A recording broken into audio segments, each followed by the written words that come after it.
le damos la bienvenida a todos quienes se conectan en los territorios del Gualmapu, Argentina y Chile. Mi nombre es Alex Córdoba, integrante de la compañía de teatro La Patriótico Interesante, y junto a mis compañeras y compañeros agradecemos su compañía en este viaje teatral que recién comienza. Hoy iniciamos el tercer conversatorio de La Calle No Calle, edición especial La Larga Noche de los 500 años. Recordarles que pueden ver estos capítulos, que ya tenemos arriba el documental Caradura, y tenemos ya las otras ediciones de los capítulos que pueden encontrar en las páginas de Transhumantes, de Centro de Arte Alameda, de Unicen, y en la red de la Patriótico Interesante. Y también en las páginas del Santiago Off, que también se une a nosotros en esta transmisión.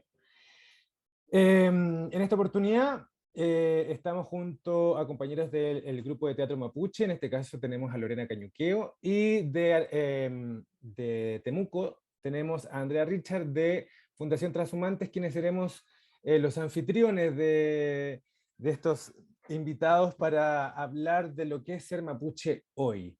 Y para que nos dé esta introducción sobre este capítulo, vamos a comenzar con Lorena, para que dé cuenta de las cosas que vamos a hablar el día de hoy.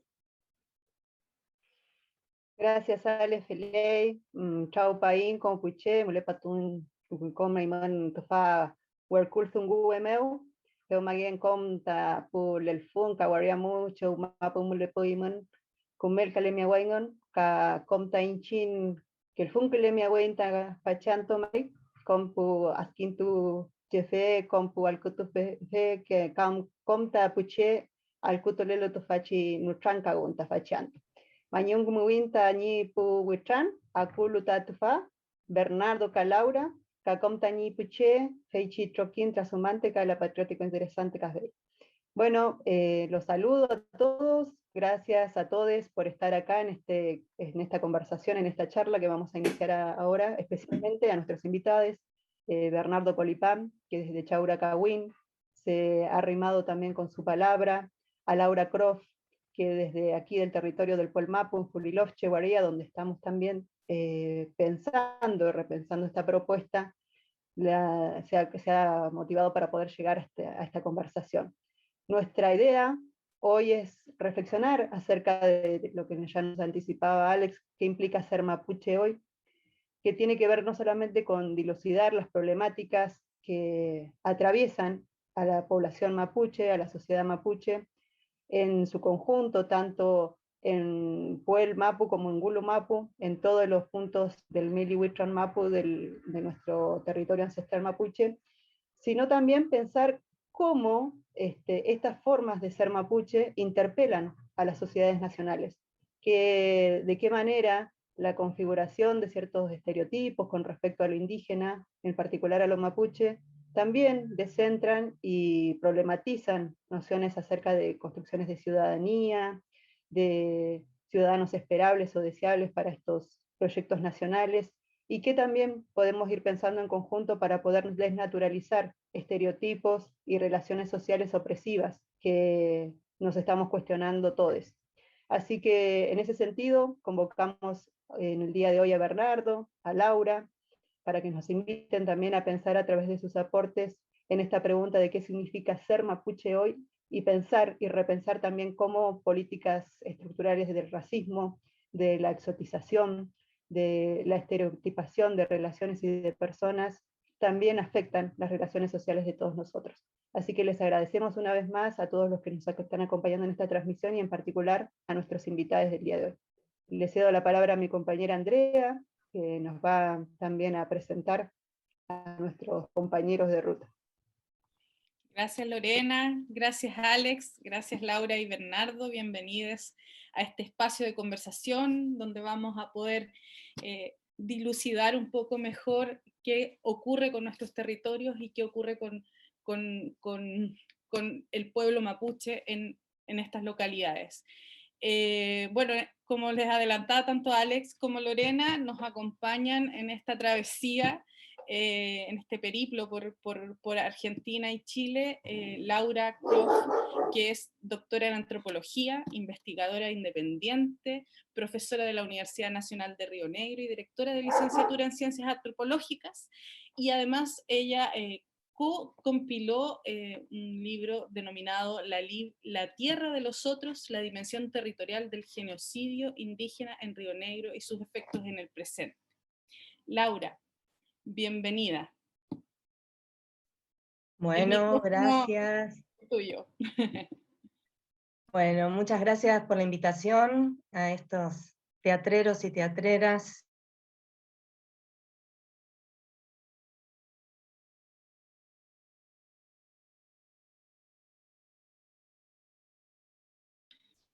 Estamos teniendo problemas de conexión.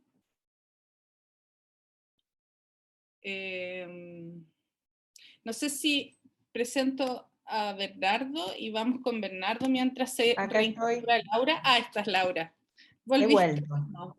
Soplan grandes vientos acá en Puelmapu y se llevan puesta el internet. Así que vamos a tener algunas intermitencias en este viaje que esperamos poder superar con alegría. Bueno, lo que quería plantear en principio es que la pregunta que es ser mapuche hoy no es algo que yo pueda responder, porque no soy mapuche. Lo que sí puedo hacer es reponer un poco el contexto que desafía esa pregunta. Y para eso tenemos que partir de que en Puelmapu la relación entre el Estado y los pueblos preexistentes a él se basa en un genocidio. ¿Eso qué significa? Significa que la forma en la que se estructura la relación entre las personas y la relación entre las personas y los elementos de la naturaleza parte de una violencia estructural racista. Entonces, a partir de que se ocupa este territorio, y esto ya lo conversaron un poco en el encuentro anterior, los elementos de la naturaleza se convierten en recursos que se incorporan en el orden capitalista, y las relaciones sociales que se estructuran en este territorio se basan en una necesidad central que es disciplinar a estos pueblos preexistentes, y a la vez definir cuál es el tipo de población que se espera para este territorio, cuál es el ciudadano ideal que se define por contraste con estos otros peligrosos y bárbaros y salvajes que amenazan esa ciudadanía. Ese genocidio tuvo dos grandes efectos. Entre sus efectos hay dos que yo quisiera destacar. Uno tiene que ver con el proceso de concentración de tierras en manos de grandes capitales de la oligarquía nacional y también de extranjeros, y también la concentración de tierras en manos de ocupantes que se consideran más deseables para el Estado que los pueblos preexistentes, que son los inmigrantes y sus hijos. Ese proceso de concentración selectiva de tierras lo que hizo fue que hubiera un desplazamiento de los mapuche a través de desalojos violentos, del achicamiento de los campos, que hacía que no se pudiera sostener toda la familia en los campos pequeños que les daban, y toda esa gente que a lo largo del siglo XX fue desplazada, y sigue siendo desplazada de esos campos, va a parar a las ciudades de la región. Entonces lo que hay es un desplazamiento forzado de personas a lo largo de todo el siglo XX. Y ese es uno de los grandes efectos. El otro, que es muy importante y que caracteriza la construcción del Estado argentino, es el asimilacionismo. ¿Qué supone esto? Supone, por un lado, negar el genocidio mismo. No existió, porque no existen las personas que fueron víctimas de este genocidio. Esa forma de vida no existe. Entonces se niega el procedimiento a través del cual se le incorpora forzadamente a la nación. Y hay, a la vez, una presión para la homogeneización de la población. Entonces, hay distintas formas de violencia simbólica, entre otras la discriminación y el racismo, pero también la negación de la existencia, partiendo de ahí, ¿no? Como una forma profunda de violencia. Esta construcción sedimenta a lo largo de todo el siglo XX, y empieza a ser cuestionada fuertemente en el discurso público a partir del periodo democrático en la Argentina, que comienza en el año 1984. Entre 1984 y 1994, en esos 10 años, podemos ubicar un primer momento de impugnación del asimilacionismo como construcción del Estado-Nación, que tiene que ver con un proceso de demanda por el reconocimiento. Durante esos 10 años hay un fuerte proceso de organización de todos los pueblos originarios de la Argentina, no solo del pueblo mapuche, pero fuertemente encabezado por el pueblo mapuche, diría yo, que no se enojen los otros compañeros y compañeras, pero digamos, lo que hay es una demanda por el reconocimiento, que se da en un contexto nacional en el que había una refundación institucional posterior, luego de la dictadura, entonces era un momento de fundar cosas, había un movimiento de derechos humanos muy fuerte, y por lo tanto los derechos humanos se vuelven clave de muchas luchas distintas, y entonces entran los derechos indígenas dentro de los derechos humanos, como derechos culturales, como el derecho a la diferencia cultural, al reconocimiento de esa diferencia cultural. De ahí la disputa con el asimilacionismo, que la niega, ¿no? Y estamos también en un contexto global donde hay cambios post caída del muro de Berlín, entonces empieza a haber recursos simbólicos y económicos orientados a los pueblos indígenas del mundo, y esto fuertemente hacia los 500 años, ¿no? Hacia 1992. Entonces, ¿qué pasa con el movimiento mapuche en esos 10 años, entre el 84 y el 94? Aparece un fuerte movimiento mapuche supracomunitario, autónomo, que pone en cuestión este discurso asimilacionista, puntualmente la idea de extinción, pero también la idea de que lo que hay en realidad son descendientes que tienen la identidad diluida, eso es un discurso del sentido común. Bueno, eso se pone en cuestión, a partir de colocar el énfasis en la existencia presente de la diversidad cultural. Entonces ahí se construye la agenda política centrada en el concepto de pueblo-nación originario mapuche, preexistente a los estados de Argentina y de Chile, una agenda política centrada en la construcción de espacios que reivindican la autonomía y la autodeterminación, y también una demanda por el reconocimiento estatal del territorio. Y estos 10 años de lucha tienen algunos logros que tienen que ver con una nueva legislación, tanto a nivel nacional como provincial, entre los cuales destaca la reforma constitucional de 1994, que reconoce la preexistencia étnica y cultural de estos pueblos al Estado-Nación, y en relación con eso una serie de derechos, entre ellos el derecho al reconocimiento de su identidad, y que no es menor. Y el otro es el reconocimiento de la posesión y propiedad comunitaria de las tierras que ocupan. Esos dos quiero destacar, hay otros más, pero quiero destacar esos dos.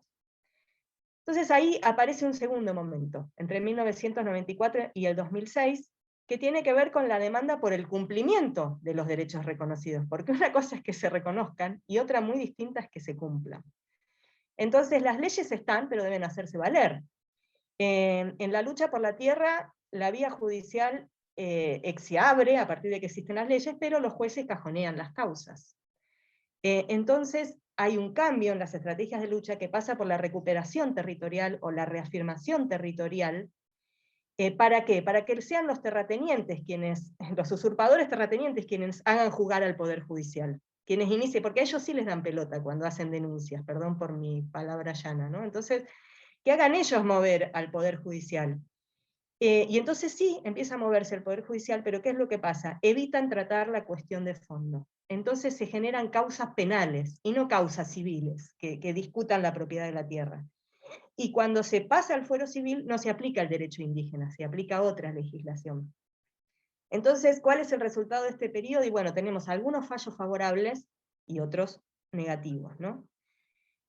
Y aparecen durante este momento muchas comunidades que se empiezan a ser entendidas como comunidades nuevas, siempre sospechadas de falsedad, de truchez. Lo trucho es un adjetivo que se usa mucho acá en Argentina, ¿no? Pero en realidad, ¿qué pasa? Eran formas colectivas de vida que nunca habían sido reconocidas como tales. Y ahora aparece una categoría con valor jurídico, que es la categoría de comunidad, entonces se rearticulan bajo esa categoría, pero no es que sea nueva esa forma colectiva de vida, simplemente se traduce a este lenguaje en este periodo. Y en relación a la identidad, lo que pasa es que se incluye por primera vez la variable indígena en el Censo Nacional, en el año 2001. Antes ni siquiera se contabilizaba, porque no se cuenta lo que no existe. Entonces, el criterio para medir la identidad es el autorreconocimiento. pero el autorreconocimiento es muy sensible a un siglo de asimilacionismo, entonces era muy poca la gente que respondía positivamente a la pregunta por si se autorreconocía perteneciente a un pueblo indígena.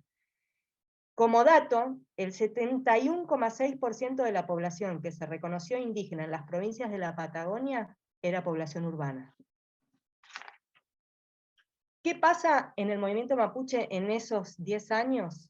Bueno, entre el 94 y el 2006, en ese periodo, aparece una nueva generación nacida en la ciudad que pone en debate que la experiencia urbana es también experiencia mapuche. No solo la experiencia rural, comunitaria, tradicional es mapuche, sino que esta experiencia urbana también lo es.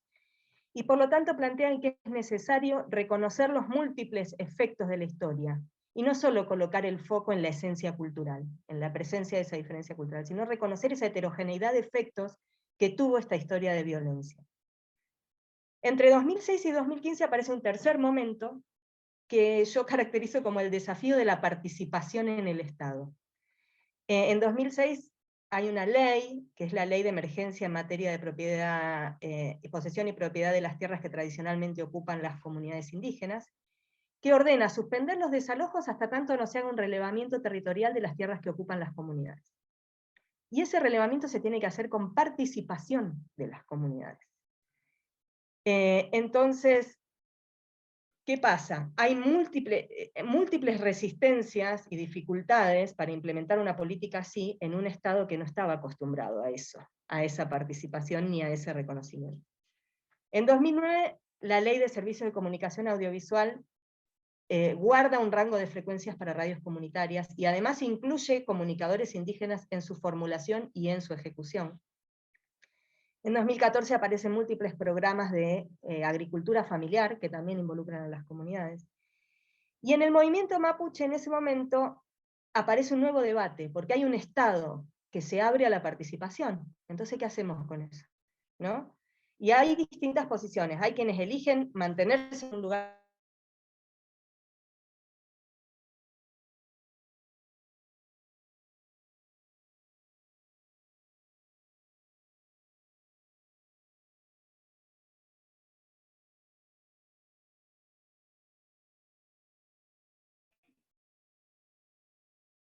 Bueno, esperamos un momentito a ver si reconecta ahí. Bernardo le está mandando bien. Este es un intermedio publicitario. Justo. Es solo un Sí, intermedio justo el publicitario. intermedio publicitario quedaste justo cuando estabas viendo de la participación, ampliación de la participación dentro del Estado, que se planteaba como una nueva arena, un nuevo escenario. Bien. Entonces, antes de relación a la participación en el Estado, hay un debate dentro del movimiento mapuche. ¿Se participa o no se participa? Y hay una posición que plantea fuertemente la confrontación y la desconfianza frente al Estado, y otra que decide participar, pero una vez que se decide participar, ¿cómo se participa? ¿Desde qué lugar se participa? Aparece todo un campo de debate en el movimiento mapuche que tiene que ver con eso y que parte aguas también. Y hay un cuarto momento, de 2015 a 2019, que también denominamos la restauración conservadora. ¿Qué pasa en ese momento? Se frena la aplicación de todas las leyes de reconocimiento que se habían planteado antes, vinculadas a derecho indígena y vinculadas a las tierras, y empieza a construirse ese discurso del mapuche como un otro peligroso, articulando ese discurso histórico del peligro indígena, la amenaza de la barbarie a la nación, a la propiedad y a la ciudadanía, sumado a un discurso global que construye al terrorismo como amenaza global, contemporánea, y a otros discursos de peligrosidad que tienen que ver con lo peligrosos que son los jóvenes varones de sectores populares. Recordemos, en 2001 el 71% de la población que se reconocía indígena era urbana. Y el movimiento mapuche tenía muchos jóvenes varones nacidos en barrios populares. Entonces esos otros discursos de peligrosidad empiezan a sumarse ahí. Eso hace que ese otro peligroso sea reprimible y sea también matable. Entonces tenemos dos muertes muy importantes en este periodo, que es la de Santiago Maldonado y la de Rafael Nahuel, con una diferencia: Santiago Maldonado era mapuche. Entonces, su muerte fue denunciada públicamente, masivamente, con enormes manifestaciones en Buenos Aires, y sin embargo la de Rafael Nahuel no generó una movilización tan grande en la Argentina. Estaba más cerca de ese otro matable que Santiago, ¿no? Son dos muertes emblemáticas que caracterizan este periodo. Ahora, estas dos muertes, ¿qué hacen? ¿Cómo funcionan? Funcionan disciplinando a las mayorías, que en este momento estaban en una lucha por la defensa del agua y la tierra en la zona cordillerana de la provincia de Río Negro. En 2017, en enero, hubo marchas de 10.000 personas en el pueblo de Bolsón, que es un pueblo de 20.000 habitantes, 10.000 personas movilizadas en la defensa del agua y la tierra. Y después de las muertes de 2017, nunca volvió a haber una manifestación de esas dimensiones en esta zona. Y todo aquel vinculado a luchas por la tierra y el agua empezó a ser sospechado de contagiarse ese terrorismo que emanaba de las comunidades. Entonces, entre 2020 y la actualidad, o sea, desde el año pasado y lo que tenemos es una puja entre posiciones que sostienen esa represión que venía del periodo anterior de restauración conservadora, y posiciones que empujan a construir una relación a partir del diálogo. La búsqueda de diálogo supone un desafío, que es desarmar esta construcción del otro peligroso, amenazante, y visibilizar la dimensión estructural e histórica del problema, volver al estado anterior de la discusión. Ese es como el gran desafío ahora. Y de ese desafío participan organizaciones supracomunitarias mapuche, muchas comunidades, organizaciones sociales, organismos de derechos humanos, y también el gobierno nacional. La otra posición, que concibe que la única relación posible entre el Estado y el pueblo mapuche está basada en el par represión-resistencia, y solo esas son las posiciones posibles, está sostenida fuertemente por los gobiernos provinciales de Río Negro y de Chubut, muy fuertemente. Ustedes tienen que pensar que la Argentina es un país federal, entonces en cada provincia tenemos un poder ejecutivo, un poder legislativo y un poder judicial propio. Son estados provinciales que tienen su propia impronta también. Entonces esos dos gobiernos provinciales empujan fuertemente la continuidad de la construcción anterior, y están acompañados y avalados por sectores que tienen intereses económicos en las tierras cordilleranas, sobre todo, pero en todas las tierras en general, que estaban puestos en cuestión antes por todas esas políticas que estaban repensando las condiciones en las cuales se distribuye la tierra en esta zona. Así que bueno, si pensamos en los contextos que desafían la pregunta sobre qué es ser mapuche hoy, me parece que esta genealogía puede constituir un aporte. Y ahí la voy a dejar. Gracias, Laura. Ahí está la pregunta lanzada, como se dice, el balón en la cancha. Bernardo es profesor de Historia y Geografía, licenciado en Educación, maestro en Estudios Latinoamericanos por la Universidad Nacional Autónoma de México, escritor, promotor e investigador, de la cultura y la sociedad mapuche huilliche. Además de eso, su poesía, escritor, poeta, y su poesía ha sido traducida al mapuzungún, inglés, francés, catalán, alemán, entre otros. Bienvenido, Bernardo. Ahí te dejo la pregunta nuevamente, Laura. ¿Qué implica ser mapuche hoy? Feley, Mari Mari Pupeñi, Pulamien, Puñaña, Puhueche, Pupechequeche, Pualhue, compañero y compañera de los mundos populares y de los mundos otros también. Y un especial abrazo a Milamien y a Mispeñi del Puel Mapu. Quiero comenzar con un poema de un libro que se llama Cuadernos del Nampulcafe. El poema se llama La cabeza de Catriel y tiene un epígrafe de Perito Moreno. La cabeza de Catriel sigue aquí conmigo. Hace rato que la revisé, pero aunque la he limpiado un poco, sigue siempre con bastante mal olor. Me acompañará al Tandil, porque no quiero separarme de esa joya, la que me es bastante envidiada. Perito Moreno, azul, 5 de abril 1875. En las estanterías del Museo de La Plata, mi cabeza es la séptima de la orilla, o tal vez sea la cuarta, a la izquierda del cráneo de Pincén. Mi cabeza, no sé cuál sea, tal vez esté arriba de la cabeza de Damiana, o debajo de Margarita Foyel, o quizás a un costado del cerebro de Ina Cayal en formalina. Sus señales no se parecen cuando boleaba avestruces, ni cuando comía yuyos silvestres.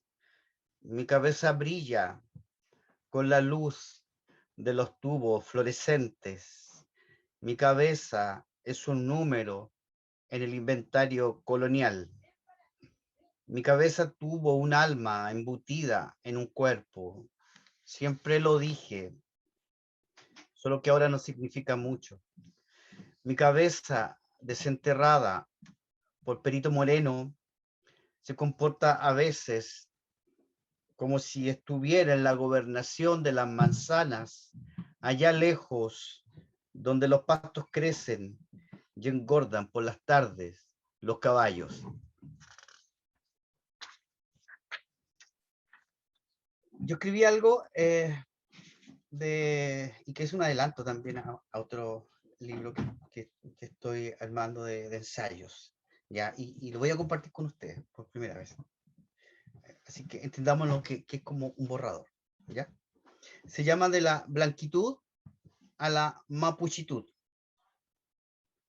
Y precisamente porque en este momento estoy haciendo un prólogo para un libro de poesía y me queda la resonancia del compañero, del amigo del Peñi Sengó, que es un poeta africano, ¿ya? De ahí la palabra mapuchitud, de la negritud. Bueno, la mapuchitud no pertenece al orden esencialmente biológico, va más allá de una filiación y condición filogenética. Hace referencia a una realidad más profunda que se relaciona con la manera como se viven y se internalizan los valores que se originan de los distintos mundos donde se da a la vida mapuche. La riqueza del mundo mapuche se da porque siempre ha estado expuesto a una heterogeneidad cultural. De hecho, Gualmapu siempre ha tenido una frontera porosa, ¿ya? Y hemos tenido permanentes diálogos con los mundos otros quechuas, mundos otros tehuelches, pollas, cahuáscar, chonos y también polinésicos, ¿ya? La costa de la provincia de Arauco al sur, Tirúa, al frente está la isla Moche, donde se ve una presencia, un diálogo con la sociedad polinésica, ¿ya? Y es por eso que el Gualmapu siempre ha tenido esa frontera porosa y ese diálogo permanente con otras sociedades. Por eso la cultura mapuche nunca fue monocultural. Y de ahí como que a mí siempre me nace como la inquietud, porque cada vez que me invitan a foros, a mí me preguntan sobre los mapuche, ya como si fuera un sujeto monocultural. Pero nunca me preguntan si me gusta el jazz, que me gusta mucho, ¿ya? Nunca me preguntan si me gusta la literatura, ¿no? Japonesa, que también me encanta, o la literatura china, en fin. Pero siempre me preguntan tú como mapuche, ¿cómo vives como mapuche? Como si siempre como en la construcción de que somos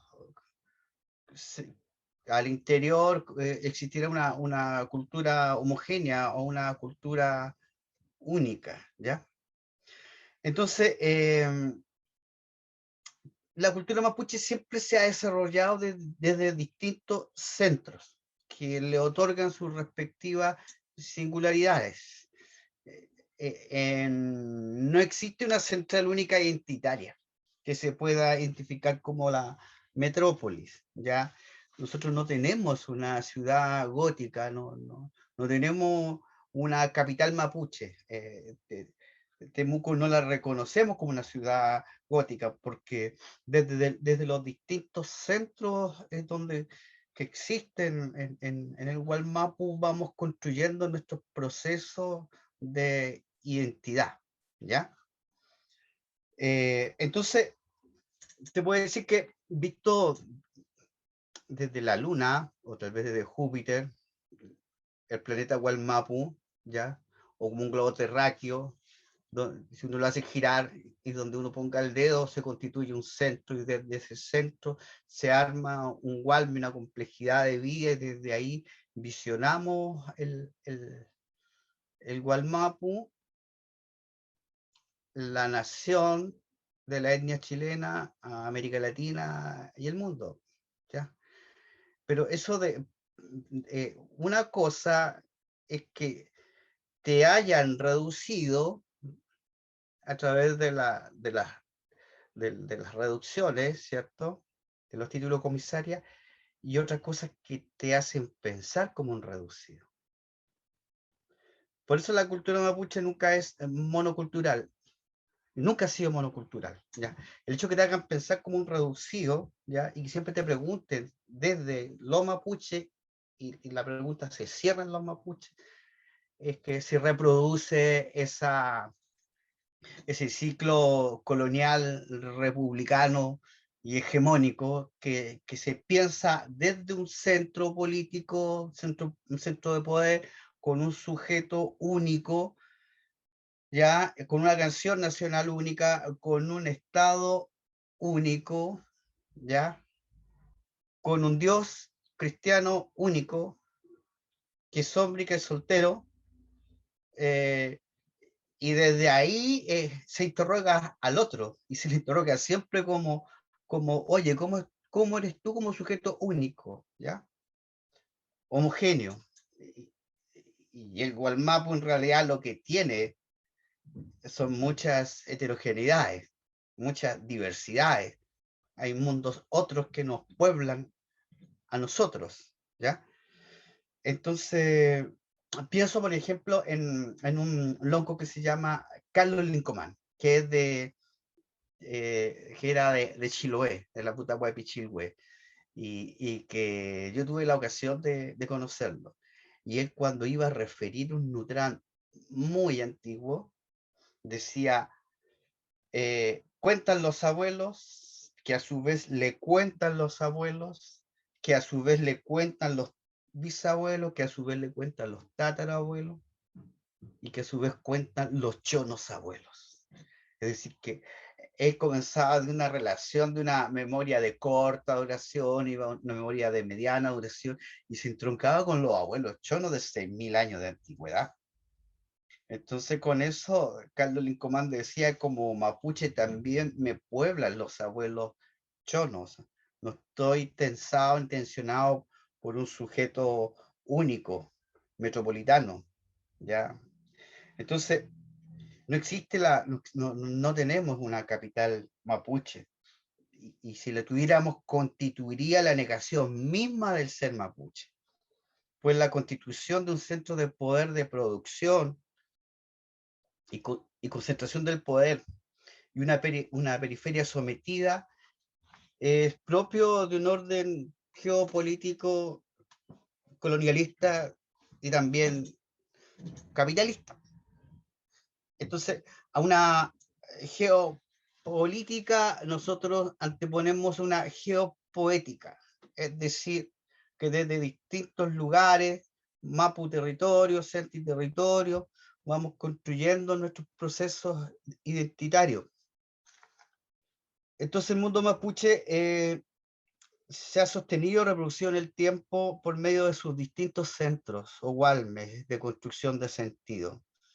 Entonces por eso yo creo que la mapuchitud es la superación histórica del colonialismo.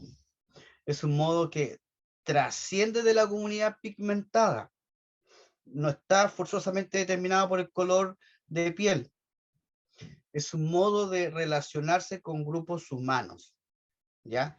Que han experimentado también las peores violencias de la historia, de grupos que también han sufrido y que todavía sufren su condición de ser marginados y también de ser oprimidos, ¿ya?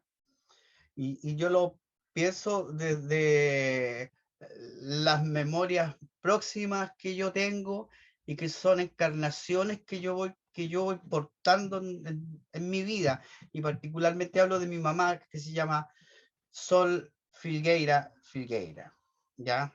Que ella llegó a muy temprana edad a la comunidad y ella fue la que me generó y construyó el eslabón para conectarme con mi memoria ritual, mi memoria política, mi memoria territorial, ¿ya?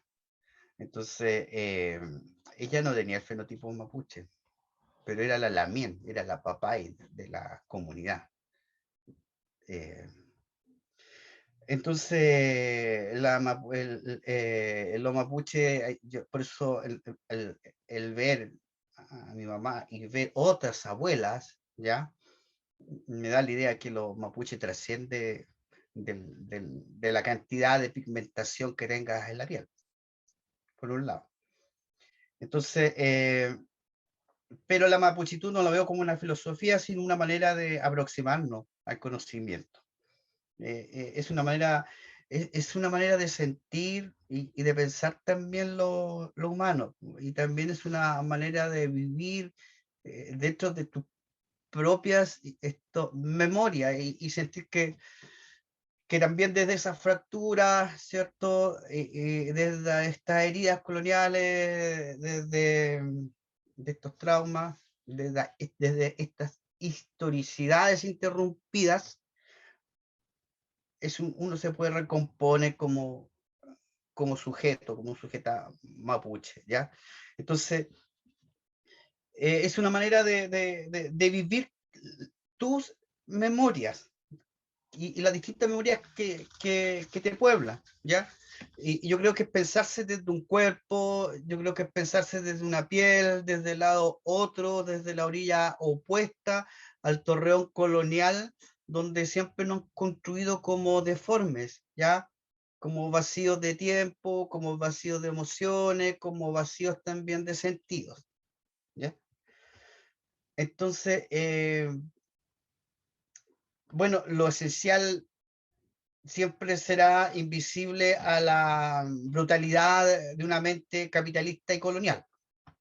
Entonces, se trata también de un cambio de pensamiento, de saber que en las configuraciones de unos nuevos centros de poder en los territorios, en las microresistencias, también se construyen programas identitarios.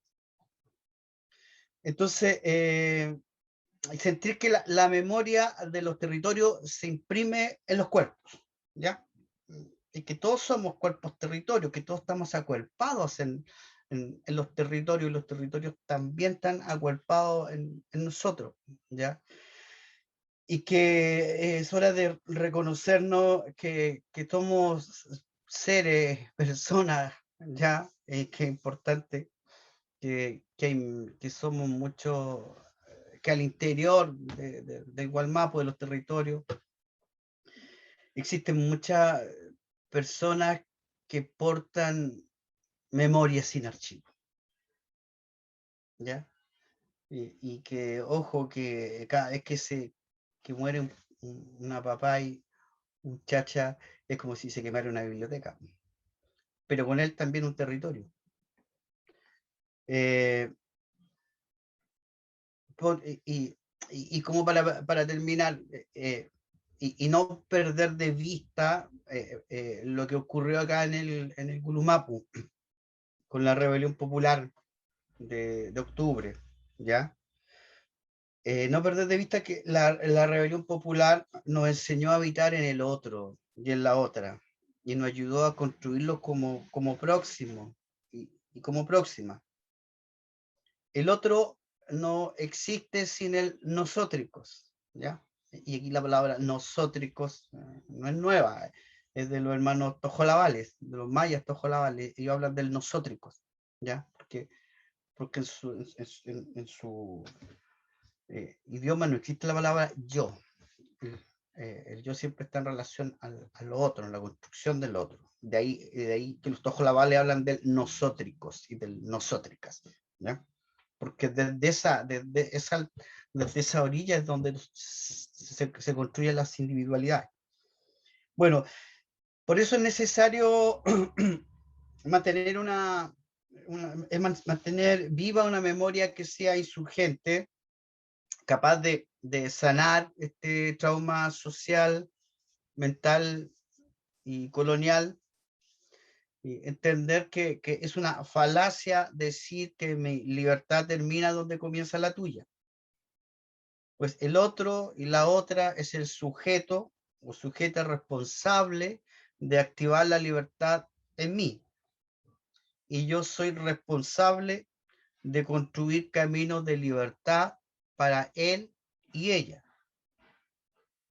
Porque desde la soledad de una celda, el dolor de la tortura y del ojo arrancado de cuajo por una bala, ya, de Carabineros de Chile, el otro me interpela a mí por la expansión o contracción de su libertad. Entonces yo soy en el nosótricos, en el rostro del mestizo, del peñi, del alamien, de la lucha popular, de la resistencia feminista. Siempre va a latir todo ello, todo esos mundos otros van a latir en el rudo corazón de una ternura popular. Feliz. Eso es lo que tenía para compartir con Muchas gracias, Bernardo.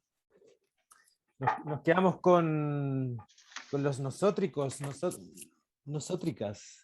Qué interesante que desaparezca el yo y aparezca el espacio de lo comunitario. En relación a este espacio identitario y cómo se ha ido construyendo este discurso, les quería preguntar desde dónde y cómo aparecen estos estereotipos. Bueno, en la obra, como les comentaba, teníamos que revisitar para ver si existe, o si podemos hablar también que, bueno, entendemos de que no existe un espacio único y que existe esta heterogeneidad del pueblo mapuche, pero ¿desde dónde parten estos estereotipos y si podemos encontrar similitudes tanto en Chile como en Argentina del estereotipo en relación a los mapuches? Bueno, aparecen ya más cosas que no solamente tienen que ver con el pueblo mapuche, sino que aparece este espacio del margen. Entonces, si nos pueden comentar ahí cómo lo ven ustedes, para tener como estas panorámicas también de los dos territorios.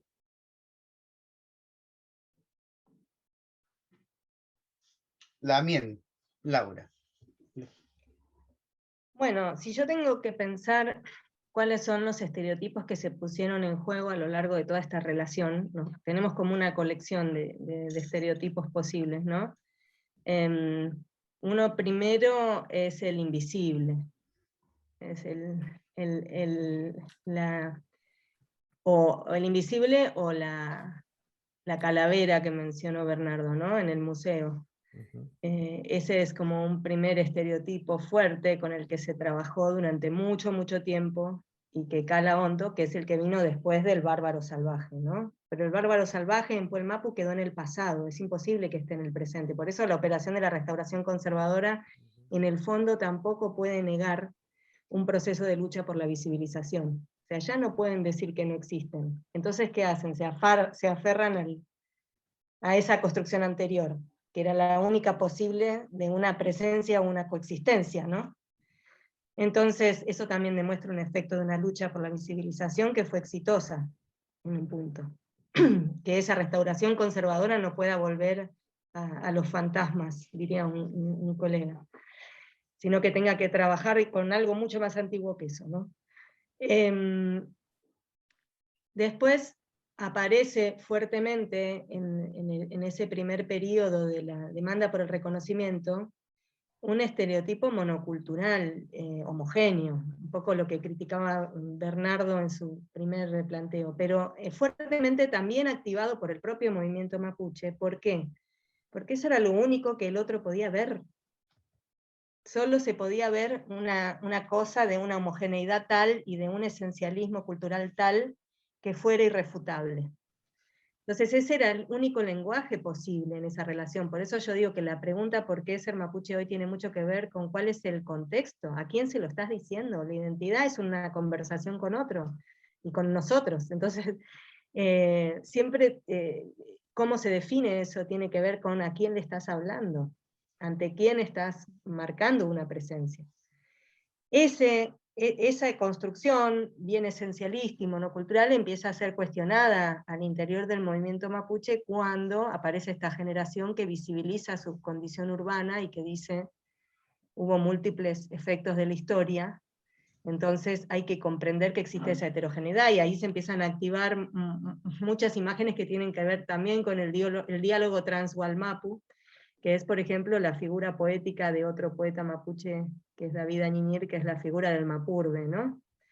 Que es muy desafiante estéticamente también, y que en Puel Mapu fue muy efectiva para esa generación, porque le permitió hablar de lo que le estaba pasando, conseguir un lenguaje para eso, y hacer una apropiación también propia en esta parte del mundo.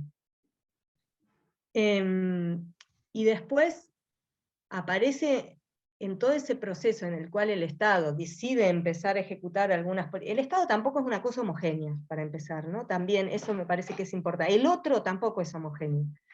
Nosotros no lo somos, el otro tampoco. El Estado se presenta también como un ámbito de la disputa, y ustedes lo están viendo muy bien en Chile en este tiempo. Quizás era un poco más difícil de ver antes, ¿no? Pero porque estaba tan consolidado ese poder. Pero en Argentina también, debido a este federalismo mismo del que les hablaba antes, los escenarios son distintos, las tensiones son distintas, siempre hay una tendencia hegemonizadora en el fondo, pero hay ámbitos en donde se van dando distintas batallas también al interior del Estado. Y empieza a haber también una figura que se empieza a circular, que es la figura del traidor, del yanacona, al interior del movimiento mapuche. ¿Qué son quiénes? Quienes deciden participar, quienes deciden meterse en el Estado para tratar de hacer avanzar los derechos reconocidos. Ese estereotipo no existía antes, empezó a aparecer en ese periodo de la apertura estatal, cuando el Estado empieza a llamar a la participación. Y ahí empieza también una discusión propia al interior del movimiento, pero aparece esta otra figura. Y entonces, ¿quién es este? Si desde principios del siglo XX los grandes loncos fueron a negociar con el propio Roca para conseguir tierra, ¿y los van a llamar a ellos, Yanacona? A Ñancuche Nahuelquir, ¿no? A Viviana García. Hay que decirle Yanacona a esos compañeros y compañeras, perdonen la retórica, ¿no? Pero entonces digo, toda esa gente que empezó a ocupar esos espacios, muchos decían, bueno, como la única forma de relación es la represión o la resistencia, la única forma de participación es la cooptación. Fueron cooptados, y entonces son traidores. Esa figura, yo creo que es otro estereotipo que empieza a aparecer y que todavía está presente también en los debates propios del movimiento mapuche contemporáneo. Y bueno, y desde desde el 2015 empezó a aparecer ese mapuche terrorista que acá en Puelmapu no tenía presencia en la escena, sí la tenía en Unumapu, pero no acá, y empezó a aparecer fuertemente en la escena, ¿no?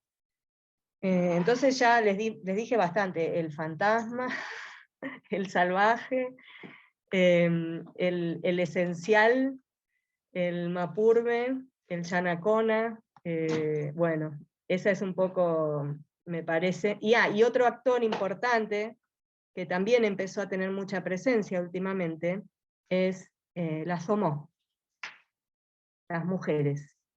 Porque el movimiento feminista también en Argentina empezó a generar un discurso muy potente, que también permitió dar discusiones al interior del pueblo mapuche. Entonces hay organizaciones como el Feminismo Territorial Mapuche, que está planteando discusiones al interior del movimiento también.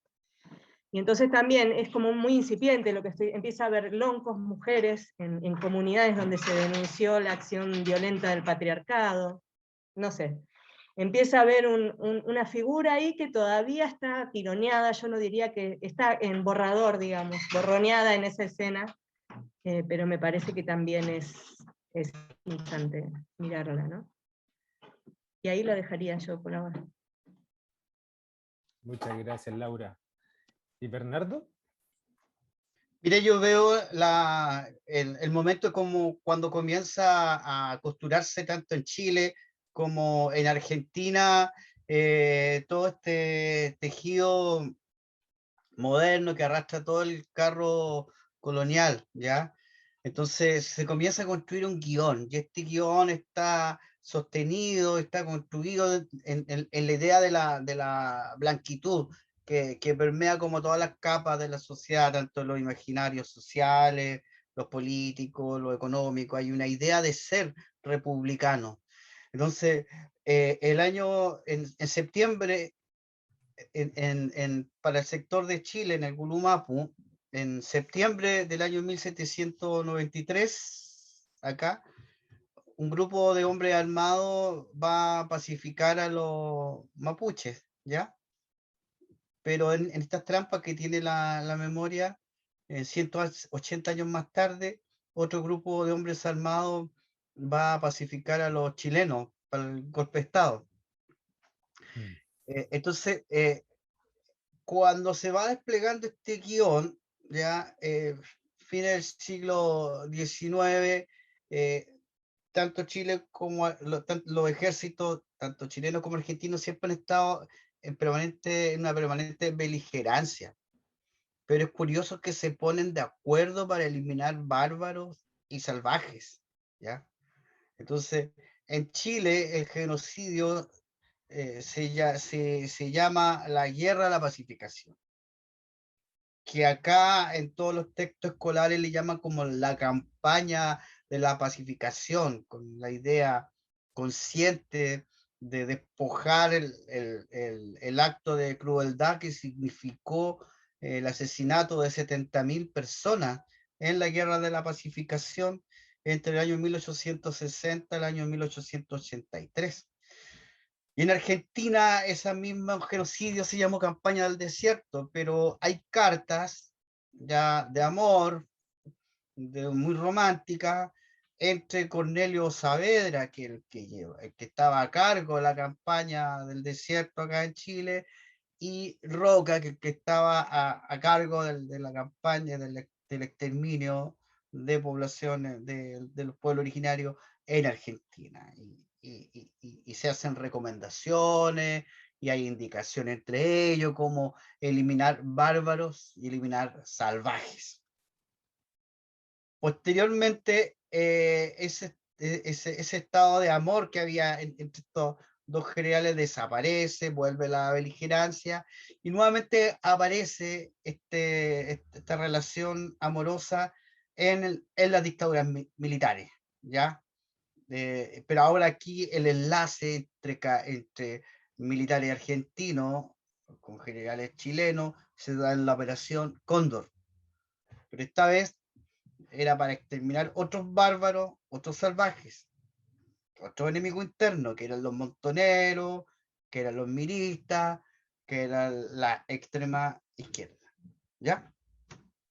Entonces, este guión que se va desplegando en estos dos torreones coloniales tiene como referencia esta idea de blanquitud, ¿ya? Y en la medida que va avanzando el ejército, que es proyecto civilizatorio, en Argentina se va llenando el Museo de la Plata con todos los restos y los esqueletos de los hermanos que están siendo ejecutados, despellejados, y su osamento la están llevando a los museos, y acá están ocurriendo, y este proyecto civilizatorio avanzando a través del dispositivo de las matanzas, de tal manera que entrado el siglo XX, en los territorios mapuche tienes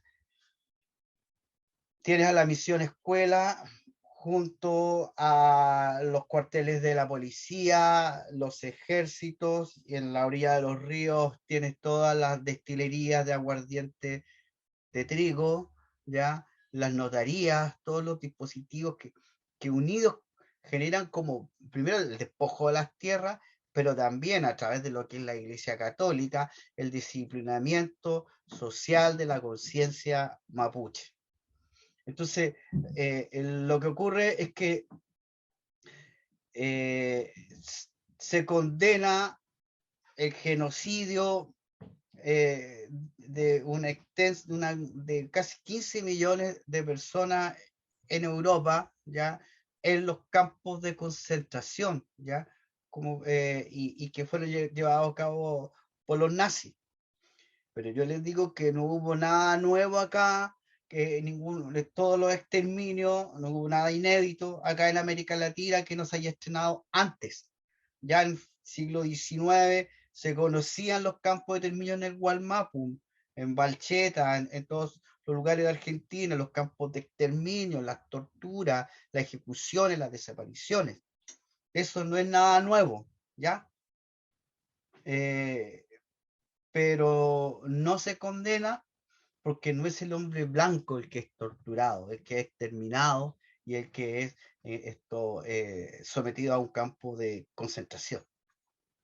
Entonces, para el lado sur del Gualmapu, y particularmente lo que es la Futagüimapu, donde me encuentro yo, este proyecto moderno y que arrastra este vagón de cola del colonialismo y que trae en sí todo lo que es el genocidio, ¿cierto? Se instala a través de estos aspectos, los dispositivos. Uno, la colonialidad que se da a través de los territorios, ¿ya? La colonización de los cuerpos y la colonización de lo imaginario. En la colonización de los territorios tenemos la colonización alemana en 1845, que trae como consecuencia la usurpación de los territorios mapuches huilliches, ya con todas las leyes, desde la ley de colonización del año 45 a la ley de propiedad industrial en 1930. Pero también, ojo, el cuerpo mapuche también es una zona de disputa. ¿Ya? Y el dispositivo que se pone ahí es la misión escuela. Hay que señalar que producto de esta guerra de la pacificación, donde son ejecutadas 70.000 personas, hay 1 millar de niños huérfanos. Aparece la infancia mapuche huérfana, sometida a desplazamientos forzados a Santiago, a Valparaíso, a todas a las capitales, ¿ya? Otro resto de los niños, estos niños huérfanos mapuche, son capturados por las haciendas, ¿ya? Y se lo hacen trabajar como mano de obra barata. Otro gran contingente también están bajo el secuestro de la misión escuela, y del resto no sabemos. Entonces a los niños lo hacían en las clases de educación física, les ponían estos uniformes de militar y lo hacían marchar. Ya luego y después en la tarde lo metían en los talleres de carpintería, de mueblería, de panadería, porque estaban formando todo el contingente que necesitaba el capitalismo incipiente en la primera mitad del siglo XX, ¿ya? Entonces hay un disciplinamiento de la conciencia social mapuche, y ni hablar en la colonización de lo imaginario. El sentimiento judeo-cristiano de culpa en realidad fue el dispositivo más eficaz de colonización de las conciencias, ¿ya? El Cristo que traen acá al sur es el Cristo barroco, es el Cristo sufriente, ¿ya? Es el Cristo lleno de llagas, de heridas, con una corona puesta en la cabeza donde chorrea de sangre, y que te mira de una forma agónica, y ahí el cura, después que todos los peñas, las familias están impactadas por ver por primera vez ese hombre que está sufriendo, le dice: él murió por tu culpa, ¿ya? Y a través de la culpa se instaló como este panóptico, donde ya no necesito al cura, ya no necesito al colono afuera, porque lo tengo dentro, lo tengo internalizado. La Iglesia Católica acá en San Juan de la Costa, cuando recién llega, le asignan como 15 o 20 hectáreas. Para el año 1960 tenía como 400 hectáreas. La expansión del latifundio de la Iglesia Católica, y esto también se produjo a costa de la propiedad mapuche. Y la gente no reclamaba porque no podía levantarle la voz al padrecito, porque el padrecito Dios hablaba a través del padre. Pero el año 32 marca un parteaguas muy importante, porque las mismas comunidades comienzan a generar un proceso de soberanía y querer recuperar las tierras que la Iglesia Católica le había usurpado. Pero en definitiva, hay un proyecto claro del Estado chileno y el Estado argentino, ya que está la idea de blanquitud, que despliega un guión nacional y que usa los dispositivos de la tortura, del campo de concentración, de la matanza y de la colonización de lo imaginario. Gracias, Bernardo, gracias, Laura. Y tomando un poco lo que planteaba Bernardo, en relación a este proyecto, que yo creo que es un proyecto histórico, que se repite y se repite y se repite este proyecto, y no salimos de este loop del proyecto que se denomina de distintas formas, de acuerdo al momento histórico. Pero a partir de este proyecto de blanquitud, ¿cómo la mapuchidad supera este proyecto y de qué manera se configura la sociedad chilena, en el caso para Bernardo la pregunta, o la sociedad argentina, en el caso de Laura, a partir justamente de este modelo y de estos estereotipos? Claro, que lo que pasa es que como hay una visión muy directa entre el cuerpo y el territorio al interior del pensamiento mapuche, hay que decir dos cosas. Cuando se nace, la mamá entierra y siembra la placenta del niño recién nacido en el lugar donde nació, en el tugún, que es su lugar de origen. Entonces, todos tenemos una vinculación del lugar donde te siembran la placenta. Entonces, y también en otros lugares también, cuando al bebé se le cae el ombligo, se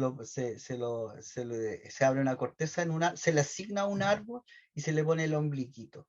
Y luego esa corteza cierra ese ombliguito, y ese árbol, esa ligüen le pertenece al niño, ¿ya? Y ahí el niño se le planta su lagüen, su remedio, y cuando está descompensado va a su arbolito, en fin.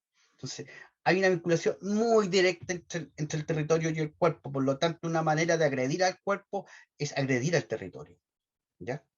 Entonces, por ejemplo, acá en la zona sur, donde hay una invasión de las forestales, hay un índice de población afectada por estrés, depresión, diabetes. Ni hablar del nivel de suicidio en población juvenil, que la columna crece por 3 veces sobre la columna chilena. Entonces, a una liberación de los territorios también acontece también una liberación del sujeto que vive en estrecho con el territorio, ¿ya? porque si en el lugar donde a ti te siembran tu placenta están instalando un cuartel militar, tú reaccionas, ¿ya? Porque no es cualquier lugar, o sea, para la etnia chilena la tierra puede ser una parcela de agrado, pero para la sociedad mapuche, aunque sea 1 hectárea, es ahí donde tú construyes tu mundo de vida. Por eso no se debe ceder ni 1 centímetro más del Gualmapu, ¿ya? Y en cada territorio que se recupera, también se recupera un lugar donde se sembraron las placentas antiguas de nuestras abuelas. Por eso son importantes los procesos de microresistencia territorial que se dan en el Gualmapu, ¿ya? Y que no están sostenidos también se podría decir, como por una resistencia única. Hay microresistencias que están siendo lideradas por distintos sujetos. Acá, Pilmaiquén por la Machi Millaray, una mujer, ¿ya? Acá en San Juan de la Costa, las microresistencias lideradas por el Machi Cristóbal. En Calbuco, de 20 comunidades, las 20 son lideradas por mujeres, por decirte. ¿Ya? Entonces, por lo tanto, los sujetos mapuches, los microterritorios, no están en una situación pasiva ante, la manera como agresiva se interviene su territorio. Porque el proceso de microresistencia se libera los territorios, pero también se recompone el sujeto mapuche y la sujeta mapuche. Ahí está puesta en tensiones. Bueno, en relación a a tu pregunta inicial, que tiene que ver con cómo se desafía ese imaginario de blanquitud, que en Puelmapu es particularmente significativo porque está fundado en un discurso de inexistencia, no de existencia subordinada, sino de inexistencia. Y ahí hay un matiz entre la incorporación de lo mapuche en el discurso y la retórica del Estado argentino y la del Estado chileno, ¿no? Hace poco el presidente de la Nación dijo que los argentinos venimos de los barcos, otra vez. Eso no lo inventó él, forma parte de la tradición de la construcción de la identidad nacional, pero es el mismo presidente que en su discurso de inauguración de su mandato este año dijo que a los pueblos indígenas se les debía reparación. Entonces, lo que tenemos en la figura presidencial es una contradicción constitutiva en este momento, que tiene que ver con la persistencia muy antigua de esa retórica de la invisibilización que está sedimentada en el sentido común nacional, y el efecto de las luchas que ha tenido el pueblo mapuche y otros pueblos preexistentes de la Argentina para su visibilización y el reconocimiento de sus derechos. Entonces, lo que tenemos acá es una pugna en este momento.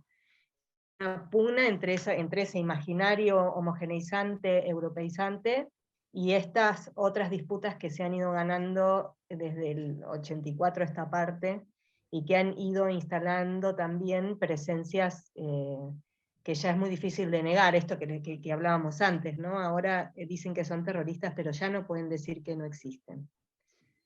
Todavía el discurso de la verdad-falsedad, del mapuche verdadero y el trucho, ¿no? Sigue estando con esa retórica biologicista, como si hubiera algunas sangres más solubles que otras, ¿no? En las identidades, como si la identidad se definiera por la sangre, para empezar, ¿no? Por el ADN o la biología, que eso es un postulado colonial muy fuerte.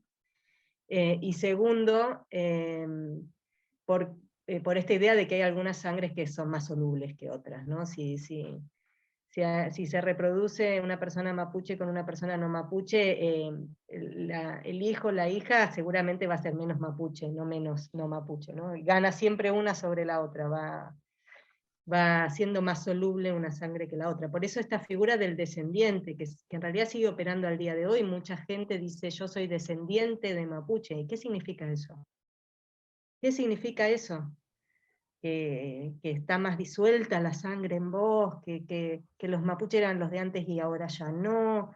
Ese y cala muy hondo en la constitución de la subjetividad en el presente, esa figura, esa idea del descendiente, ese discurso de la solubilidad de la sangre, y ese es el asimilacionismo estatal.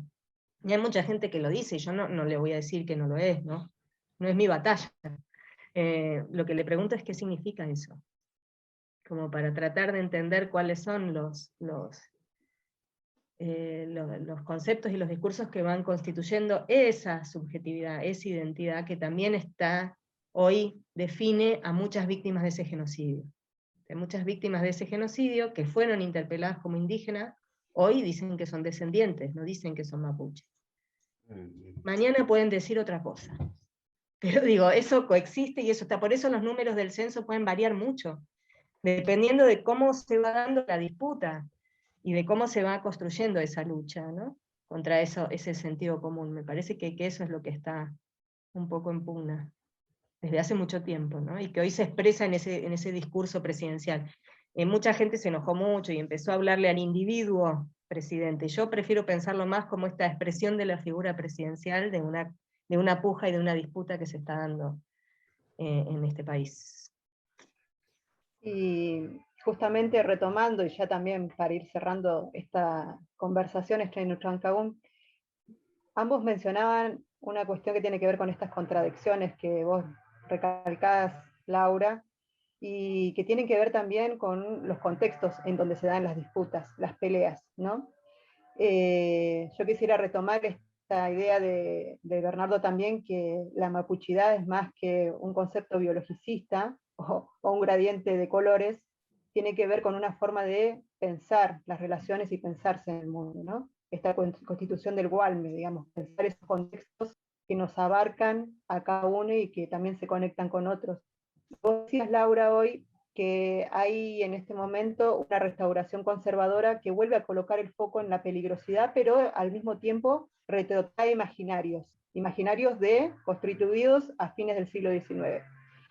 Y que por otro lado, la derecha focaliza en las masculinidades y pone en foco ciertos cuerpos en lugar de otros, o ciertas relaciones coloniales que estructuran ciertas formas entre clasificación de razas, que era lo que decía Bernardo también.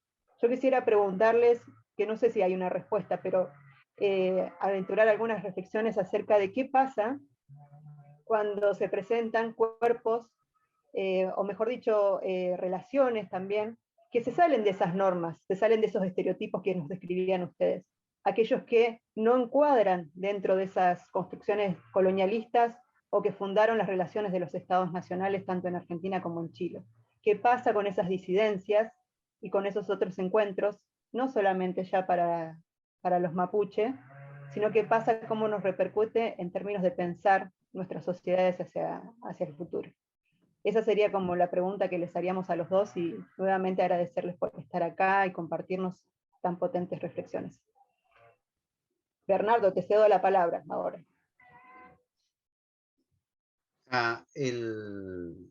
Lo que yo he visto, por ejemplo, a nivel de cómo el otro va construyendo una idea del mapuche para poder entender algunas cosas, siempre levantan algunas categorías, ¿cierto?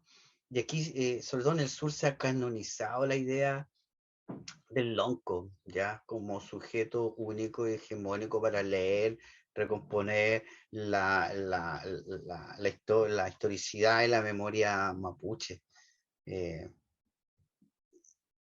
Y ayer yo tenía un debate también sobre eso, porque resulta que, por ejemplo, hay una papay acá en Chauracahuín, en Osorno, que se llama Clarisa Gulitaro, que ya falleció, y ella en la época, tiempo de la dictadura, ella fue capaz de una manera épica de parar ollas comunes, ¿ya? Frente a la necesidad vital que era comer. Había mucha gente que simplemente se moría de hambre, y la Clarisa Gulitaro alimentó durante toda la dictadura a contingentes completos, a poblaciones completas a través de ollas comunes. Entonces también se trata de descentrar los alcances y las categorías para poder analizar y encontrar más proximidades con los distintos sujetos y sujetas que están al interior del Gualmapu y que han construido una mapuchitud dentro de sus distintos márgenes, ¿ya? de los distintos márgenes, porque también lo que ha primado acá en la historiografía contemporánea está la idea casi romántica del siglo XIX, por supuesto, el siglo de la abundancia, de ganado, de los gulmenes. Algunos caen en el síndrome de los Romanov mapuche, o sea, como este de la aristocracia mapuche, ¿ya? Y se descentra la idea también del sujeto popular mapuche, del obrero, porque también en mapuche también existen obreros, labradores, peones, ¿ya? Entonces, desde esas diversidades, ¿cierto? En donde se van revelando otros rostros en la actualidad. Entonces aparece el rostro de la mujer pobladora, campesina, y que se aparece con toda su ternura y también con su fisura colonial descarnada. Pero también aparece el campesino, el poblador, el proletario, en la persona que vive en la periferia de las ciudades, de donde también hay que ir recomponiendo todos estos sujetos, ¿ya? Porque están ahí puestos, y sobre todo ir también a esa historicidad interrumpida, a estos lugares de la memoria donde se han producido matanzas, se han producido torturas. De hecho, uno puede traer a los uno no puede resucitar a los Peñi o a los Lamienes, pero a través del recuerdo como un ejercicio político, ellos en el presente nos ayudan a suturar todas esas heridas coloniales.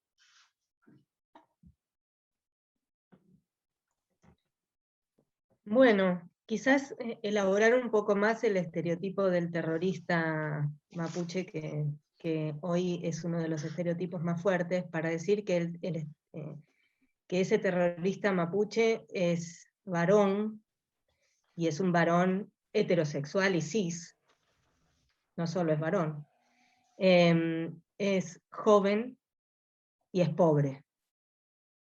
Entonces, y ese es el protagonista, ese es el peligro en realidad. Entonces, vos preguntabas, Lorena, ¿qué hacen las disidencias cuando aparece eso? Cuando aparecen en escena. Bueno, tenemos que partir de pensar que todes, y estoy hablando de todes, mapuche, no mapuche, mujeres, hombres, putos, tortas, trans, cis, argentinos, chilenos, todes, somos racistas, machistas, clasistas, adultocéntricos, homofóbicos, todes, porque así fuimos puestos en el mundo, así fuimos constituidos en el mundo por la sociedad dominante. Entonces, de lo que se trata es de que desarmemos esa construcción hegemónica que nos constituye. Y eso quiere decir que hay mujeres machistas, que hay mapuches racistas, que hay gays homofóbicos, que hay tortas transfóbicas, que hay, digamos, que pertenecer a alguna de esas subalternidades, que somos la mayoría de la gente por otra parte, no nos libra de tener incorporada esa subjetividad hegemónica en cada uno de nosotros. Porque quizás tenemos muy problematizada alguna de esas discusiones, pero las otras nunca las dimos. Entonces, cuando aparecen esas disidencias en escena, nos dan una oportunidad, porque nos tiran una discusión sobre la mesa. Nos permiten explicitar nuestro propio racismo, machismo y todos los ismos que acabo de decir, para poder desarmarlo. Y eso también nos tenemos que llenar de humildad, porque pertenecer a alguna de esas minorías no nos hace haber zafado de todo.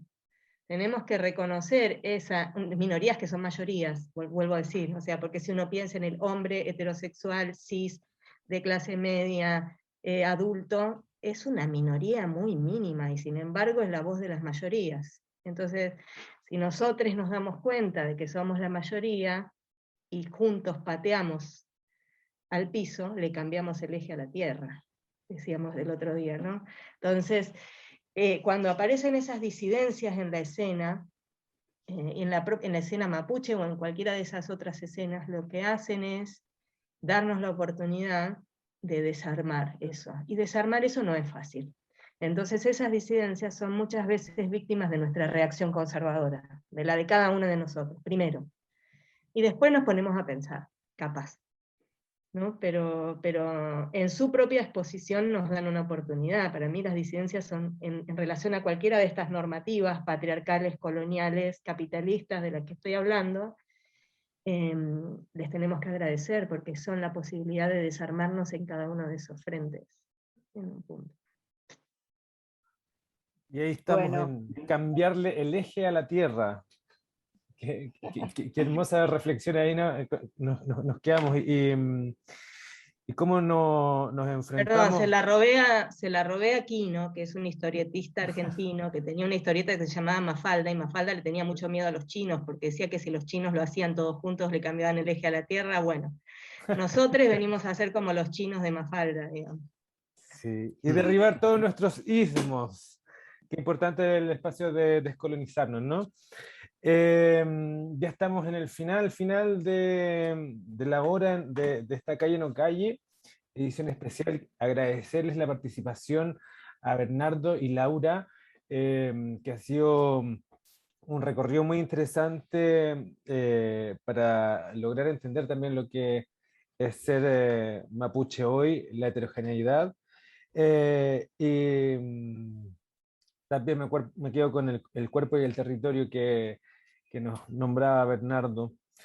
Y en realidad, perdón Alex, diría que nos dan la posibilidad de pensar esta pregunta que inicialmente se focalizaba en les mapuche, en realidad nos está interpelando a todos cuando nos están invitando tanto Bernardo como Laura a ir más allá de nuestros walmes, ¿no? De estas situaciones que nos circundan, en mirar nuestros alrededores de otra manera también y poner el foco allí donde se pueden construir las mayorías. Así que está buena esta interpelación para todos. Nuevamente Mañú Mubin, Laura, acá Bernardo. Así es. Así que nada, las palabras del cierre les dejamos a ustedes para ir finalizando esta Calle No Calle, edición número 3, capítulo número 3. No sé quién quiere partir, Laura o Bernardo. No, bueno, no hay mucho más para decir, solo agradecerles por el espacio y que vamos a estar muy expectantes de ver esa apuesta de la larga noche de los 500 años y ver qué aparece de todas estas conversaciones en esa reelaboración que ustedes hagan. Les vamos a estar mirando con mucha atención y espero y les deseo en lo personal también el mayor de los éxitos. Y estaremos atentas por este lado a qué es lo que ocurra. Muchas gracias. ¿Bernardo? Bueno, decirle también que como mapuche también podemos hablar de repostería, de música clásica, podemos hablar de cine, de clima, también.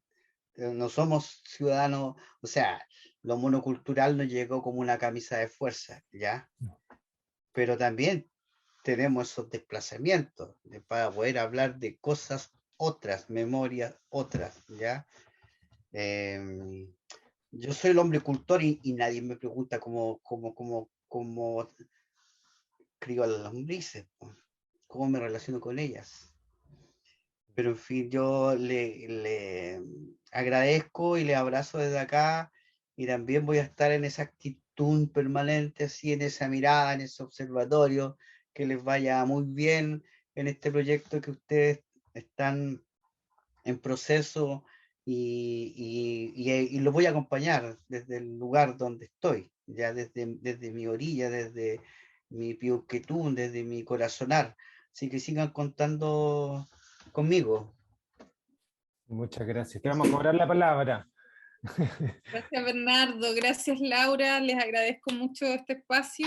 Bernardo, espero que nos puedas ver en vivo y en directo cuando vengan acá a La Patriótico, y lo mismo Laura cuando vayamos para Bariloche. Así es que muchas gracias, chiquillas.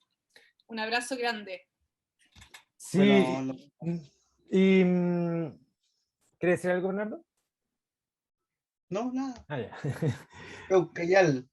Muchas gracias. Y bueno, esto es un espacio comunitario, por algo también la construcción de esta obra se va a realizar también con los artistas locales de cada territorio. Por lo tanto, los invitamos a que se informen, a que sigan estos conversatorios, que es nuestra primera parte, nuestra trabajo de mesa abierto, comunitario, donde todos los que se quieren hacer parte van a ser bienvenidos. Así que recordarles que estas residencias artísticas que vamos a hacer primero en Temuco con Fundación Transhumantes se va a realizar la primera quincena de enero, luego la segunda quincena de enero vamos a estar en Santiago con la Fundación Santiago Off, y luego en febrero vamos a estar en Bariloche, finalizando ya este proyecto Iberescena. Este proyecto es gracias a la colaboración y financiamiento de Iberescena, y tenemos la posibilidad de tener estos asociados de Santiago Off, tenemos Transhumantes en Temuco, tenemos el grupo Mapuche Catango en Bariloche, también tenemos la colaboración de la Universidad del Centro, que también está participando, y Cinearte Alameda, que nos ayuda con las transmisiones. Recordarle que tenemos las citas nuevamente todos los martes a las 20 horas, y nada, pues agradecerle y nos vemos en la próxima edición de La Calle No Calle, ya en el 4º capítulo. Así que muchas gracias y nos vemos la próxima semana. Eucayal. Eucayal. Cante, Guaye. Hijo, un buen whisky.